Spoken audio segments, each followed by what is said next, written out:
तो क्या कानून में ऐसी कोई राय पाई जाती है कि अगर कोई बहुत बड़ी जमात का सरबराह है या उसकी कोई फैन फॉलोइंग है तो कानून उसके लिए कोई थोड़ी सी फेवर देता है इस तरह की? देखिए, मैंने जस्टिस अतर अब्दुल्ला साहब बड़े काबिल एहतराम हैं, उनका इख्तिलाफी नोट पढ़ा है। मेरी जाती राय के अंदर, और मैंने वो नोट बार बार पढ़ा है, मेरी जाती राय के अंदर जस्टिस अतर अब्दुल्ला साहब जो है, वो उनका नोट जो है, वो ना किसी आइन के मुताबिक है ना किसी कानून के मुताबिक है, बल्कि वो कोड ऑफ कंडक्ट की खिलाफ वर्जी में जरूर आता है कि अगर कोई जज ऐसा कोई फैसला देता है जो कानून के मुताबिक नहीं है, जो आइन के मुताबिक नहीं है, तो इसका मतलब ये है कि वो मिसकंडक्ट का जो है वो मुर्तकिब हो रहा है। जिस तरह की ऑब्जर्वेशन जज साहब ने इमरान खान के बारे में इस्तेमाल की हैं, जज साहबान जो है उनको इस तरह की ऑब्जर्वेशन देने से जो है वो करना रुकना चाहिए,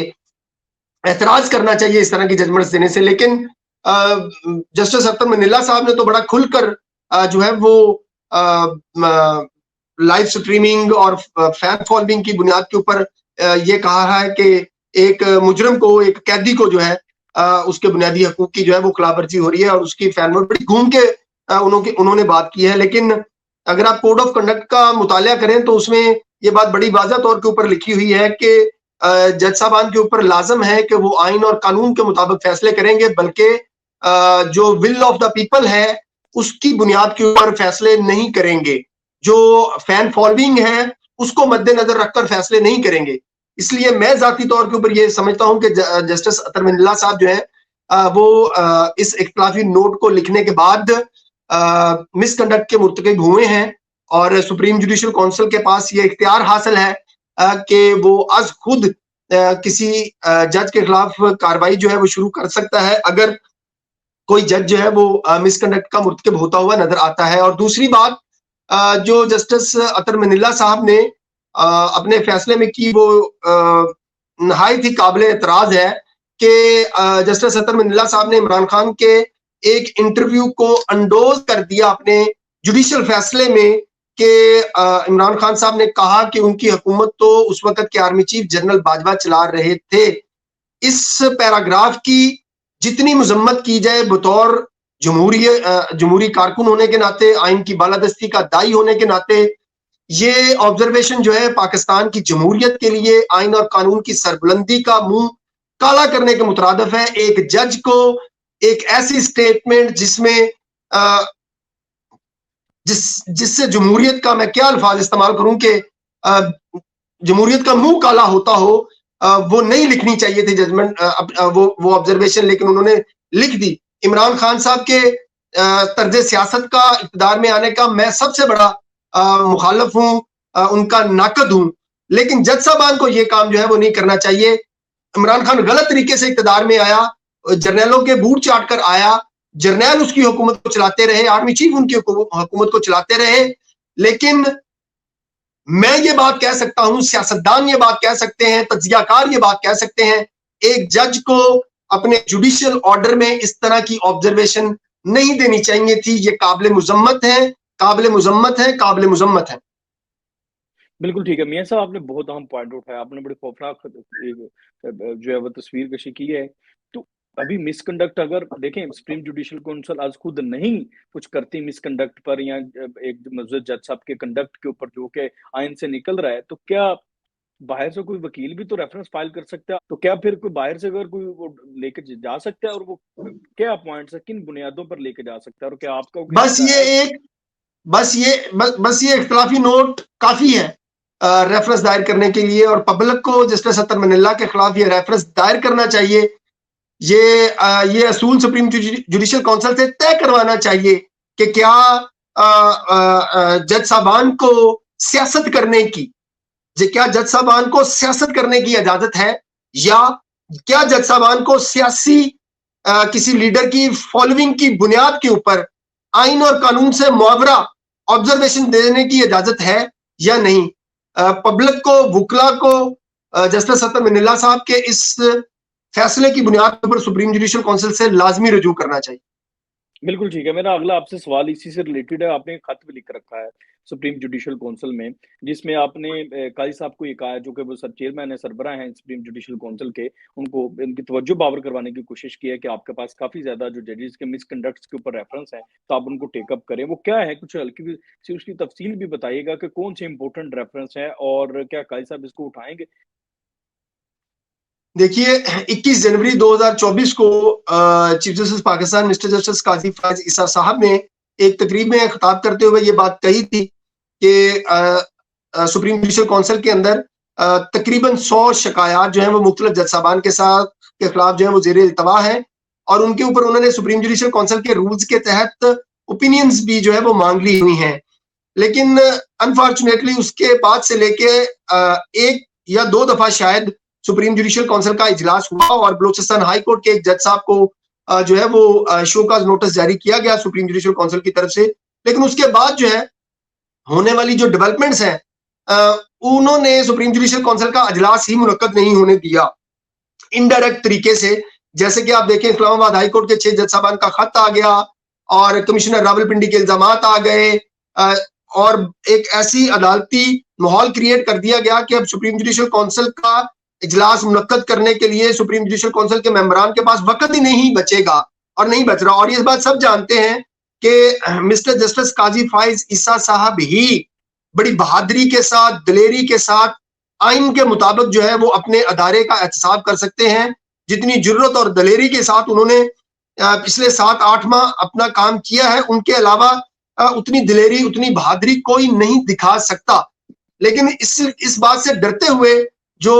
मज़ाहिर नकवी हैं, बहुत ज्यादा मज़ाहिर नकवी अभी भी मौजूद हैं पाकिस्तान की जुडिशरी के अंदर, उन्होंने बड़े एक सिस्टमैटिक तरीके से सुप्रीम जुडिशियल काउंसिल को जो है वो आप कह लें कि मसरूफ कर दिया। इस बुनियाद के ऊपर मैंने सरबरा supreme judicial council chief justice Pakistan mister justice Qazi Faez Isa साहब को यह खत लिखा है कि आप सुप्रीम जुडिशियल काउंसिल में जो जेर इल्तवा शिकायत हैं उनका पता भी आपको है,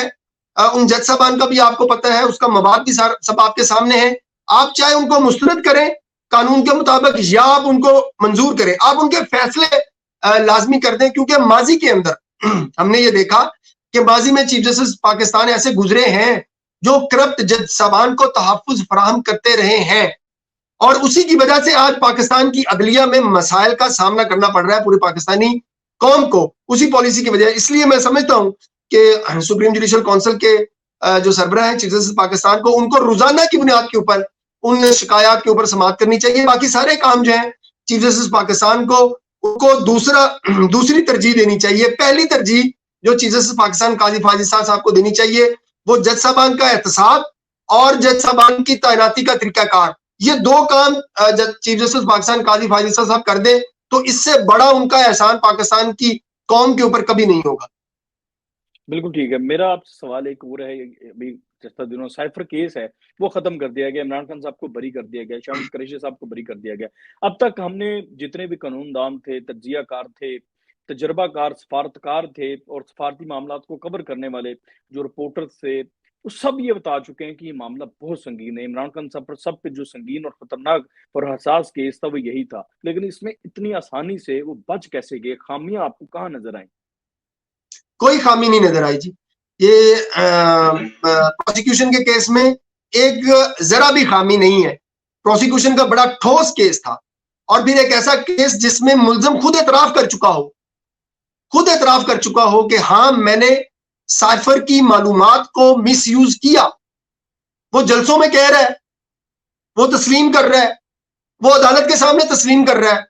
तो फिर इस्लामाबाद हाईकोर्ट के 2 जज साहबान कौन होते हैं उसको छोड़ने वाले? मैं जाती तौर के ऊपर यह समझता हूं कि साइफर के केस में इमरान खान को बरी करना पाकिस्तान की रियासत को तोड़ने की बुनियाद रखने के मुतरादिफ है। यह फैसला पाकिस्तान की तारीख में हमेशा स्याह फैसले के तौर के ऊपर रखा जाएगा, और अल्लाह ना करे मेरे मुंह में खाक, जब भी पाकिस्तान के ऊपर बुरा वक्त आएगा या पाकिस्तान के खिलाफ बैरूनी साजिश होगी, जैसे कि अब हो रही है, जैसे कि अब पाकिस्तान के खिलाफ जो है वो गोल्ड स्मिथ का कैंप जो है वो साजिश कर रहा है, बिल्कुल वैसे ही ये फैसला इस तरह का फैसला जो है वो पाकिस्तान के लिए नुकसानदेह साबित होगा। पाकिस्तान की रियासत को, हुकूमत को चाहिए कि वो फौरी तौर के ऊपर इस फैसले को सुप्रीम कोर्ट के अंदर चैलेंज करे, क्योंकि जिस बुनियाद के ऊपर इस्लामाबाद हाई कोर्ट के 2 जज साहबान ने अपने फैसले में इमरान खान साहब को बरी किया है, वो बुनियाद बरी करने की बनती ही नहीं है। सुप्रीम कोर्ट के लातादाद ऐसे फैसले मौजूद है कि अगर किसी किस्म की कोई मामूली प्रोसीजरल वायलेशन हुई भी है तो उसकी बुनियाद के ऊपर आप जो जुर्म हुआ है उस जुर्म को से की नफी जो है वो नहीं कर सकते। और ये केस, साफर का केस तो ज्यादा संगीन इस वजह से हुआ कि मुलजम खुद इतराफ कर रहा है अदालत के अंदर कि मेरे पास साइफर था, मेरे पास मालूमात आई थी, मैंने मुझसे वो साइफर की कॉपी गुम हो गई और उसके वीडियो एविडेंस मौजूद है जो कि उसने उसको लहराया अपने अंदर, अपने जलसे के अंदर। तो पीछे केस क्या रह गया? तो मैं ये समझता हूं कि ये इस्लामाबाद हाई कोर्ट का ये फैसला जो है, ये फैसला पाकिस्तान के खिलाफ साजिश है। इस्लामाबाद हाई कोर्ट का साइफर केस में इमरान खान को बरी करने का फैसला पाकिस्तान के खिलाफ मजमूम मकासद की मुहिम का हिस्सा है। इसलिए रियासत को चाहिए कि इस फैसले को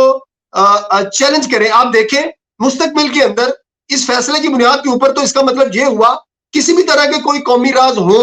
तो इसका मतलब है कोई भी वजीर आजम जो है उन कौमी राज को अपने मजमूम सियासी मकासद के लिए इस्तेमाल करेगा तो उस वजीर आजम को नहीं पूछना चाहिए। वो वजीर आजम कोई भी हो सकता है, इमरान खान हो सकता है, आसिफ जरदारी साहब हो सकते हैं, नवाज शरीफ हो सकते हैं, मैं हो सकता हूं, कोई भी हो सकता है। आप बतौर वजीर आजम अपने मजमूम मकासद के लिए कौमी राज इस्तेमाल नहीं कर सकते, ये जुर्म है। बिल्कुल। सेकंड लास्ट मेरा आपसे सवाल है, मुख्तसर जवाब दीजिएगा। सकूत डाका सॉरी, आप रिपीट कीजिएगा।